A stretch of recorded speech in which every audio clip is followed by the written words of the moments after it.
Praise the Lord friends. இன்றைய தினம் நம்ம யோபுவின் சரித்திரத்தில் எடுத்து வாசிக்க வேண்டிய பகுதி அதிகாரம் 35 வசனங்கள் 9 முதல் 16 வரை.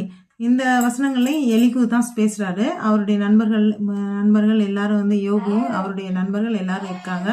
அவங்க முன்னாடியே சொல்றாரு, நீங்க வந்து இது தேவனுடைய தேவன் நியாயத்தை புரட்டுகிறவர்ன்ற மாதிரி நீங்க பேசுறீங்க. அது வந்து தவறு.